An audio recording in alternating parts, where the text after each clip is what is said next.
Deal Carnegie صاحب نے نکتہ چینی کے 9 اصول بیان کیے ہیں۔ آج ہم 6th and 7th رول پہ بات کر رہے ہیں۔ ڈیل کارنیگی صاحب کہتے ہیں کہ ان 3 الفاظ کو ہمیشہ یاد رکھیے۔ ان 3 الفاظ نے دنیا بھر کے سب سے بڑے ناول نگار چارلس ڈکنز کو پیدا کیا۔ اسی طرح رائٹر کہتا ہے کہ وہ لڑکا جو خودکشی کی دہلیز پر پہنچا ہوا تھا، وہ لڑکا کن الفاظ کی وجہ سے دنیا بھر کا بہترین مصنف بنا۔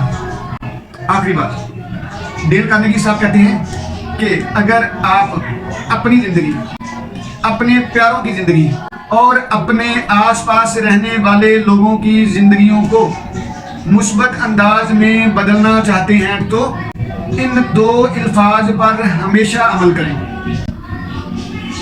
بسم اللہ الرحمن الرحیم۔ ساتھیو، آپ دیکھ رہے ہیں علم کی باتیں اور آج ہم بات کر رہے ہیں ڈیل کارنیگی صاحب کی کتاب how to win friends and influence people. ساتھیو، آج ہم اس کتاب کا جو سیکشن بیان کر رہے ہیں وہ ہے نکتہ چینی کرنے کے طریقے اور نکتہ چینی کرتے ہوئے دوسروں کے جذبات کو ٹھیس پہنچانے سے بچنا۔ یعنی رائٹر نے نکتہ چینی کرنے کے 9 طریقے بیان کیے ہیں، اور یہ وہ طریقے ہیں جس سے آپ لوگوں کے اوپر بڑی آسانی سے نکتہ چینی بھی کر سکتے ہیں، ان کی غلطیاں بھی ان کو بتا سکتے ہیں، اور وہ اپنی غلطیوں کو جان کر آپ سے ناراض بھی نہیں ہوں گے۔ آج ہم 6th اور 7th رول پر بات کر رہے ہیں۔ رائٹر کہتا ہے کہ اگر آپ دوسروں کی غلطی بیان کرنا چاہتے ہیں، دوسروں پر نکتہ چینی کرنا چاہتے ہیں تو اس کی خوب تحسین کیجیے، کھلے دل سے تعریف کیجیے، خوب تعریف کیجیے۔ رائٹر کہتا ہے کہ یہ تعریف، تحسین، پازیٹیو وکیبلری، اچھے الفاظ، کہتا ہے ان میں بڑی جان ہوتی ہے، یہ ایسی انرجی رکھتے ہیں جس سے سننے والا بندہ یکسر بدل کے رہ جاتا ہے۔ رائٹر کہتا ہے کہ چارلس ڈکنز جو دنیا بھر میں انگلش کا بہترین ناول نگار سمجھا جاتا ہے، چارلس ڈکن نے اپنا بچپنا انتہائی قسم پرسی، انتہائی مفلسی اور بیچارگی میں گزارا۔ چارلس ڈکن کہتے ہیں کہ انہوں نے بہت ساری کہانیاں لکھی، بہت ساری کہانیاں لکھ لکھ کے اخبار میں بھیجتے رہے، لیکن کہتے اس کا کوئی جواب نہیں آیا۔ یعنی سینکڑوں کہانیاں لکھ چکنے کے بعد بھی کوئی جواب نہیں آیا۔ کہتے پھر ایک وقت آیا کہ ان 3 الفاظ نے، چارلس ڈکن صاحب کہتے ہیں کہ ان 3 الفاظ نے میری زندگی کو یکسر بدل کے رکھ دیا۔ کہتے میں نے ایک اخبار میں اپنی رائٹنگ بھیجی تو اس اخبار کے ایڈیٹر نے صرف یہ لکھا، یہ ٹھیک ہے، یعنی یہ 3 الفاظ، یہ ٹھیک ہے۔ چارلس ڈکن کہتا ہے کہ یہ 3 الفاظ سن کر میں اپنے بارے میں یہ 3 الفاظ جان کر یہ ٹھیک ہے، کہتے میں خوشی سے پاگل ہو گیا۔ میں نے اس دن اپنی مزدوری کا کام چھوڑا اور پورے شہر میں خوشی سے گھومتا پھرتا رہا، آوارہ گردی کرتا رہا۔ اور اس کے بعد چارلس ڈکن دنیائے ادب میں ایک بہترین نام اور نامور ناول نگار بنا۔ ساتھیو یہ 3 الفاظ یہ ٹھیک ہیں، یہ ہیں کیا؟ یہ اصل میں تعریف کے الفاظ ہیں، یہ اصل میں تحسین ہے۔ ساتھیو جب ہم تعریف کرتے ہیں، جب ہم تحسین کرتے ہیں، جب ہم دوسرے بندے کی ایفرٹ کو اکنالج کرتے ہیں، تو ہم کیا کرتے ہیں کہ ہم اس بندے کے اندر کانفیڈنس کو بلڈ کر دیتے ہیں، اس کے اندر کانفیڈنس پیدا کر دیتے ہیں، اس کے اندر موٹیویشن کا لیول ہائی کر دیتے ہیں، اور اس کے اور اپنے درمیان ایک اسٹرانگ ریلیشن شپ کو قائم کر لیتے ہیں۔ اس لیے ڈیل کارنیگی صاحب کہتے ہیں کہ جب کبھی نکتہ چینی کرنی ہو، یعنی ایویلویشن کرنی ہو، تو تعریف کریں۔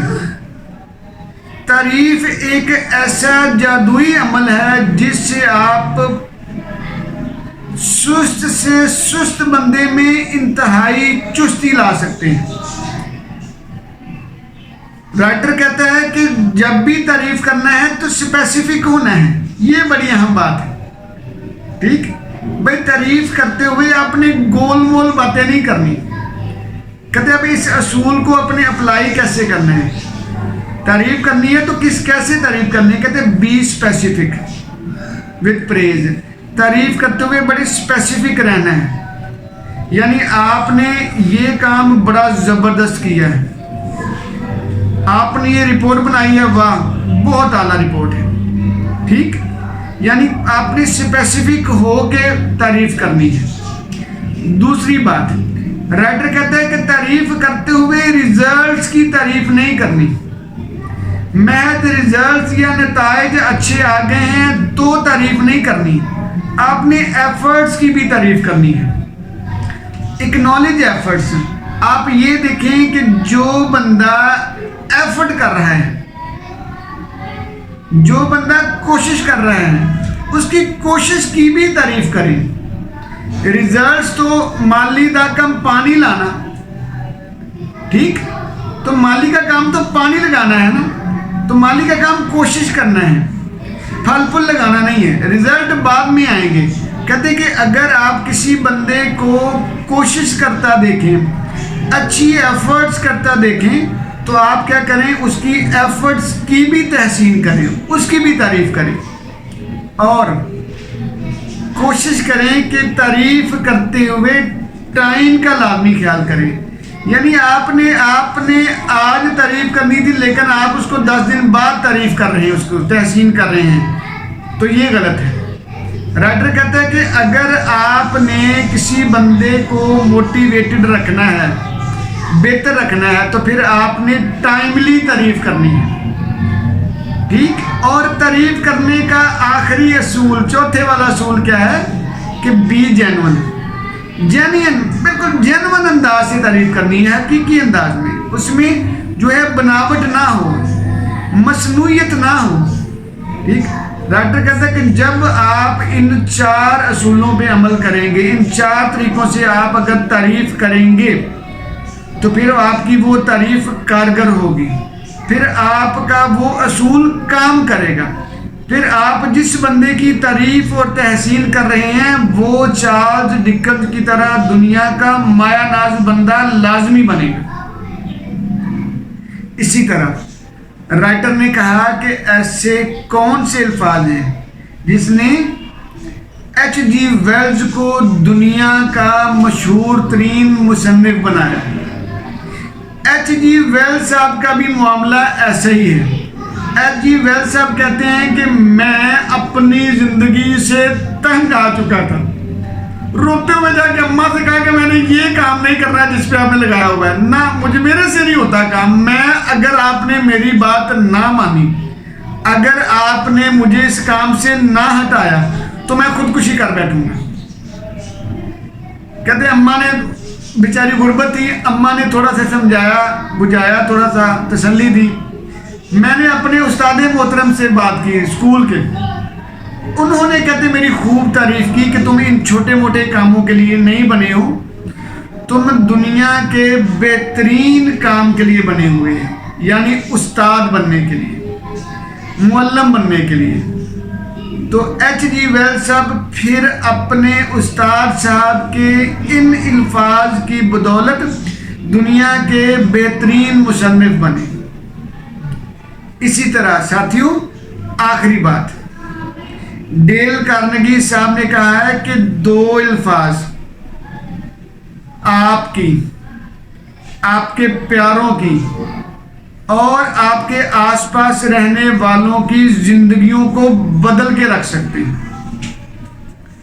ساتھیوں، وہ 2 الفاظ ہیں داد دیجیے یا تعریف کیجیے۔ ساتھیوں، یہ 2 الفاظ جادوئی اثر رکھتے ہیں۔ یقین کریں، اگر آپ کو ان 2 الفاظ کا استعمال آ گیا، اگر آپ کو ان کی قدر ہو گئی، اگر آپ کو ان کی اہمیت کا پتہ چل گیا، اگر آپ کو اس بات کا احساس ہو گیا کہ یہ 2 الفاظ یعنی داد دیجیے یا تعریف کیجیے کتنے اہم ہیں، تو آپ دنیا کے بہترین لوگ پروڈیوس کر سکتے ہیں، آپ دنیا کے بہترین لوگ پیدا کر سکتے ہیں، آپ دنیا کے سست ترین لوگوں کو چست ترین لوگ بنا سکتے ہیں۔ ساتھیوں، یہ تھی ہماری علم کی باتیں۔